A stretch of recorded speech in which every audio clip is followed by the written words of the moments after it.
திருவாரூரில் உள்ள கோவிலுக்கு செல்வதற்காக நாகை பேருந்து நிறுத்தத்திற்கு சென்ற இரு பெண்களின் மீது சிமெண்ட் பூச்சு பெயர்ந்து தலையில் விழுந்ததால் காயமடைந்திருக்கிறார்கள். இது பற்றிய விவரங்களை செய்தியாளர் லெனின் வழங்க நாம் கேட்கலாம்.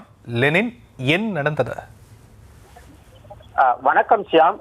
நாகை மாவட்டத்தில் வேளாங்கண்ணி புனித ஆரோக்கிய மாதா பேராலயம், நாகூர் ஆண்டவர் தர்கா, சிக்கல் சிங்கார வேலவன் ஆலயம், எட்டுக்குடி முருகன் கோவில், நெல்லுக்கடை மாரியம்மன் கோவில், வரதராஜ பெருமாள் கோவில் என இந்தியாவின் பல்வேறு பகுதியிலிருந்து வந்து செல்லக்கூடிய மும்மடங்களைச் சேர்ந்த சுற்றுலா பயணிகள் மற்றும் பக்தர்கள் சங்கமிக்கும் முக்கிய பேருந்து நிலையமாக நாகை புதிய பேருந்து நிலையம் உள்ளது. இந்த நிலையில் நாகை புதிய பேருந்து நிலைய கட்டிடத்தின் மேற்கூரை காரைகள் இன்று திடீரென பேர்ந்து விழுந்தது. அப்போது செம்பியன் மகாதேவியைச் சேர்ந்த லதா, பிரியதர்ஷினி ஆகிய இருவரும் திருவாரூர் செல்வதற்காக காத்திருந்தனர்.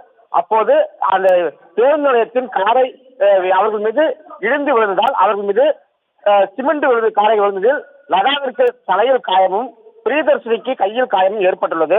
உடனடியாக அருகாமையில் இருந்தவர்கள் அவர்களை மீட்டு அரசு மருத்துவமனைக்கு சிகிச்சைக்காக கொண்டு சென்றனர். அவர்களுக்கு அங்கு சிகிச்சை அளிக்கப்பட்டு வருகிறது. இந்த நிலையில் வேளாங்கண்ணி புனித ஆரோக்கியமய பேராலய ஆண்டு பெருவிழா இந்த மாதம் 29ஆம் தேதி கொடியேற்றத்துடன் தொடங்க உள்ளதால் இந்தியா முழுவதும் உள்ள லட்சக்கணக்கானோர் விழா காலங்களில் வருகை புரிவர்.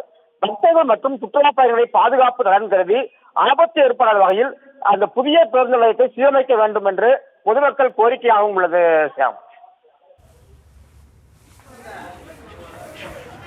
விவரங்களுக்கு நன்றி லெனின்.